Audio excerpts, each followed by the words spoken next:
excited na raw sina JM Ibarra at Fiang Smith papuntang Canada para sa isang big event sa October 18.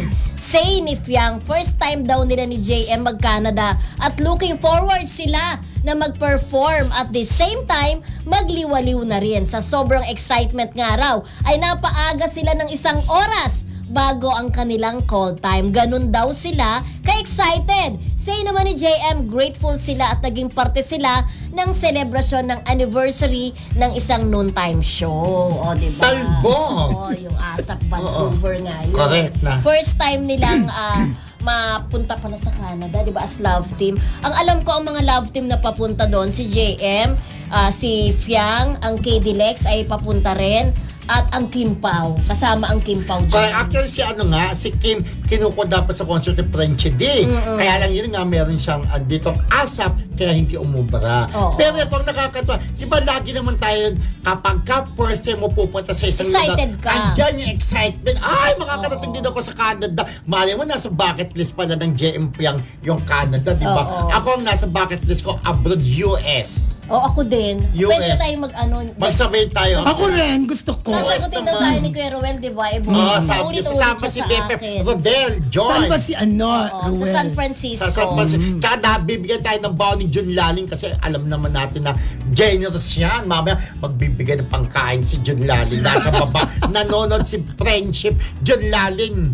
Yan. Okay. Kaya nga, ibig sabihin, sa dami-dami ng mga love teams, di ba? Talagang isa sila sa pinadala o pinapunta talaga dahil marami daw sa mga kababayan natin sa Canada ang gusto silang makita in person. Correct. At di ba, meron pa sila TFC. Di ba? Alam naman natin kung gaano kasikat ang love team ng JMP. Kaya alam nila, malaking tulong yun na makakahatak ng tao kasi kapag ka nag-show sa ibang bansa, may bayad di ba? May ticket selling. Alam nila, malaking tulong ang JMP para mas maraming manood ng show na ABS, di ba? Kasi nung nakaraan yung nasa England sila, di ba, ang pinadala naman yung Don Bell, Kim Pao, at saka may isa pang love team na pinadala. This time naman, kasama naman ng JM tsaka Fiang. Correct, kaya excited na sila. Alam mo, ganun pagka nasa ibang bansa ka, di ba, umalis na sila, di ba? Pero, 2 days ago. Correct. So, ibig sabihin, bago yung show niya, magliliwaliw muna yan. Di ba, mawama siya, picture, taking, picture, gano'n. Pinag-iwalay mo talaga yung picture tsaka taking, no? Hindi. Ibig sabihin, puso mo. Ibig sabihin, kagaya niya, naalala mo yung kay si Don Bell. Di ba, lumipad-lipad sabi yung tapos tinatakpan yung palda, tinatakpan. Baka mamaya, may lumipad-lipad yung kepya kasi sexy rin pa rin. Siyempre, magiging yan. Extra careful to si JM. Ay sasabi, I love! Di ba, happy si Fiang. Maganda ang mood ni Fiang sa pag-alis nila kasi bago naman siya umalis ay marami siyang isyong Correct. Nilinaw kay Papa O dun sa interview na yon para siyang nabunutan ng tinik na naipagtanggol niya na yung sarili niya. So, ang sarap ng pakiramdam nun tapos magliliwaliw ka sa abroad na kumbaga yung bagahe, iniwan mo. Yung excess baggage sa tinatawag, di ba? Parang pelikula yun pelikula ni Carla Aquino at Angelica Panganiban na dating mag-jowa at magka-love team. Pero eto na, di ba? Yun ang maganda. Siya, pero ang natawa ko dun sa yung sinabi niya ni Piang, hindi naman ako anghel.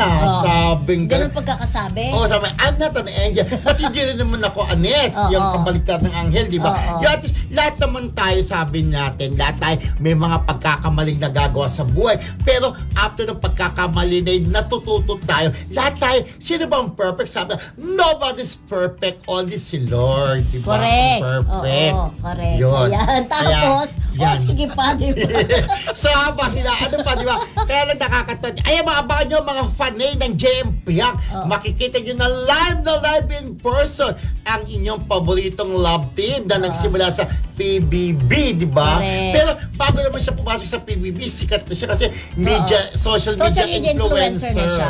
Content creator na siya. At malaking tulong nga rin na nakilala na siya bilang content creator. Kaya maraming bumoto sa kanya na naging dahilan para siya ang tanghaling big winner nung kanilang batch na ayon sa kanila ay pinakasikat. Tsaka nagkaroon na rin sila ng katulad ni di ba, ni JM. bago siya umalis, nagkaroon siya ng movie na Cinemalaya, di ba? Yup, solo Child niya.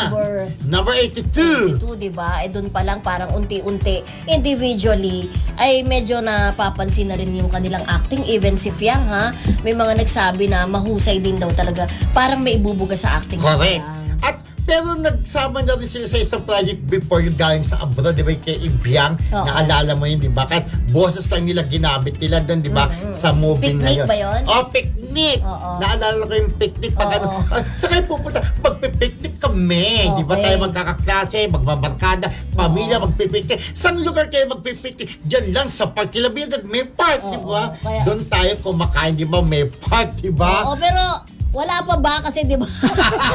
Walay pa rin. Wala While pa rin waiting. kasi. Putak mo na ng Oo, putak. putak. Siyempre, tatanggap Go. muna tayo ng balita mula Yes. sa labas ng ating himpilan. Pero habang hinihintay natin yan, ay batiin muna natin ang ating mga viewers na nanonood ngayon. At happy birthday pa rin kay Tapet at salamat ha sa Happy pakape. birthday, At, Tapet! sa Tapet, merienda happy mamaya. birthday, Oo, friendship. binabati ko si Nika Ballesteros. Hello, Hi, Nika! Hi, Nika! Tristan Wyatt Gulay. Sana i-focus naman ako sa camera, di ba? Happy birthday, Nika! Rosel Soriano, hello. Grace Dueñas, happy birthday, Cass Edrelin Sarmiento. Mami Amores, hello. Lola Chicadora, Marcelita ng UK, Ate Carmen Dolalas. Yes, Ate Carmen Dolalas, Annalyn Hicap, nanonood sila Francisco Antonio Ramirez Garcia. Siyempre, ang ating love na love ni Marcelita na wala yatang absent ito. 'Di ba? Sino pa ba? Si Lauring Ayom. Yes, Maritisay, hello, Ate Remy Nidoy, Ate Norma Malicio, Ate Cecil Pili, Adeline Hiccup, Tapit Rock, happy birthday again, Marina Corazon, hello, si ating kaibigan mga Annalyn. tipong si Ate Tess Insyong, si Annalyn Anape Muelo, and of course si Emily Gomez, Lorna Anselmo, Mami Amor, Jaime Libadizos, Romel Ebora, and Ogie Narvaez, nagkita kami kanina. Tita Alice Lopez, Eva Bautista, hello. Ate Olive Dison, hello. Okay. Rachel Lucas, hello, Friendship Eva Rachel. Bautista.